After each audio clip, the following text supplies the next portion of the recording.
UP के सियासतदार।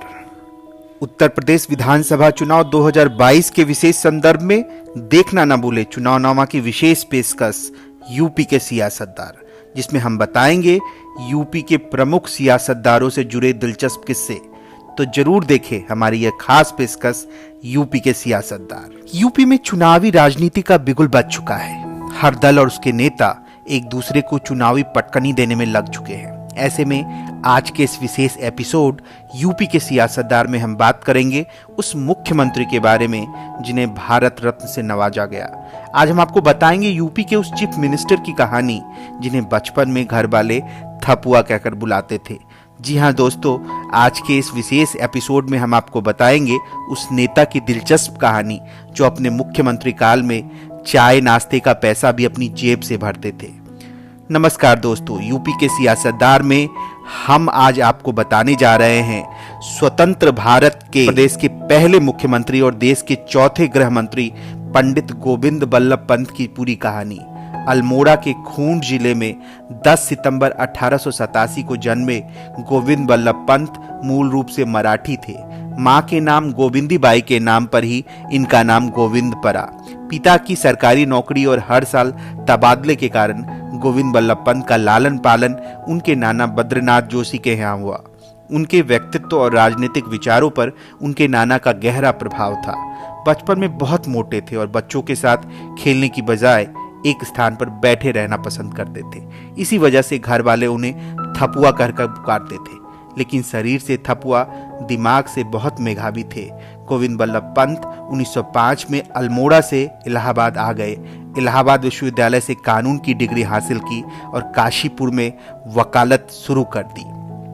वकालत शुरू करने से पहले ही पंत के पहले बेटे और पत्नी गंगा देवी की मौत हो गई। वे उदास रहने लगे थे, पूरा वक्त कानून और राजनीति में देने लगे। 1912 में परिवार का दबाव डालने पर उन्होंने दूसरा विवाह किया, लेकिन उनकी यह खुशी भी ज्यादा वक्त तक नहीं रह सकी। दूसरी पत्नी से एक बेटा हुआ, लेकिन कुछ समय बाद ही बीमारी के चलते बेटे की मौत हो गई। 1914 में उनकी दूसरी पत्नी भी स्वर्ग सिधार गई। फिर 1916 में 30 वर्ष की अवस्था में उन्होंने तीसरा विवाह कला देवी से किया। काशीपुर में उन्होंने प्रेम सभा नामक एक संगठन की स्थापना की, जिसने विभिन्न सामाजिक सुधारों की दिशा में काम करना शुरू किया। और इस दौरान इस संगठन ने ब्रिटिश सरकार को करों का भुगतान न करने के कारण एक स्कूल को बंद किए जाने से भी बचाया। वैसे तो गोविंद बल्लभ पंत की वकालत के बारे में कई किस्से मशहूर हैं। उनका मुकदमा लड़ने का ढंग निराला था। जो मुवक्किल अपने मुकदमे के बारे में सही जानकारी नहीं देते थे, पंत जी उनका मुकदमा नहीं लेते थे। काशीपुर में एक बार वे धोती कुर्ता और गांधी टोपी पहनकर कोर्ट चले गए। वहां अंग्रेज मजिस्ट्रेट ने आपत्ति दर्ज की। कुली बेगार के खिलाफ भी उन्होंने मुकदमा लड़ा। कुली बेगार कानून में था कि लोकल लोगों को अंग्रेज अफसरों का सामान फ्री में ढोना होता था, परंतु पंत इसके विरोधी थे। पंत बढ़िया वकील माने जाते थे। काकोरी कांड में भी बिस्मिल और अशफाकुल्ला खां का केस उन्होंने लड़ा था। वकालत करने के दौरान उनके जीवन का एक दिलचस्प वाक्य आपको सुनाना चाहता हूँ। एक दिन वह चैम्बर से गिरिताल घूमने चले गए। वहां उन्होंने देखा कि दो लड़के आपस में स्वतंत्रता आंदोलन के बारे में चर्चा कर रहे थे। यह सुन पंत ने उन युवकों से पूछा, क्या यहाँ पर भी देश समाज को लेकर बहस होती है? इस पर इन युवकों ने कहा, यहाँ बस नेतृत्व की जरूरत है। बस उसी समय से पंत जी ने वकालत छोड़ राजनीति में आने का मन बनाया। नेहरू से हुई थी उनकी एक्सीडेंटल मुलाकात। कहा जाता है 1921 में गोविंद बल्लभ पंत ने सक्रिय राजनीति में पदार्पण किया और लेजिस्लेटिव असेंबली में चुने गए। उस वक्त Uttar Pradesh United provinces of Agra और अवध होता था। 1932 में पंत जी एक्सीडेंटली पंडित नेहरू के साथ बरेली और देहरादून जेलों में रहे थे। उस दौरान ही पंडित नेहरू से उनकी करीबी बढ़ी। नेहरू उनसे बेहद प्रभावित थे। जब कांग्रेस ने 1937 में सरकार बनाने का फैसला किया तो बहुत सारे लोगों के बीच से पंत का नाम ही नेहरू के दिमाग में आया।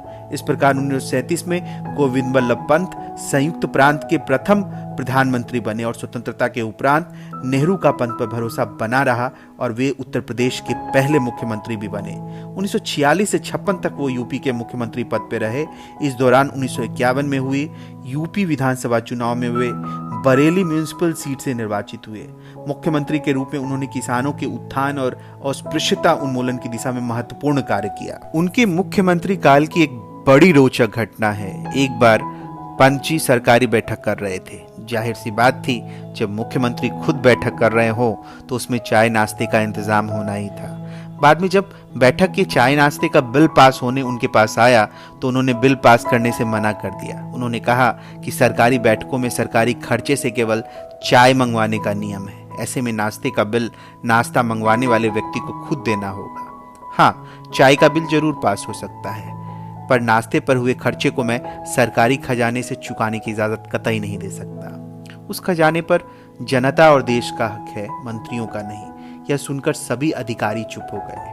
और ये घटना वर्तमान समय के नेताओं के लिए भी एक नजीर प्रस्तुत करता है कि कैसे एक निष्ठता, कैसे सदाशयता और कैसे ईमानदारी से कोई एक नेता पंथ के कद का बन सकता है। 1955 से 1961 के बीच गोविंद बल्लभ पंत केंद्र सरकार में गृह मंत्री रहे। गृह मंत्री के दौरान उनकी एक बड़ी उपलब्धि रही भाषाई आधार पर राज्यों का पुनर्गठन।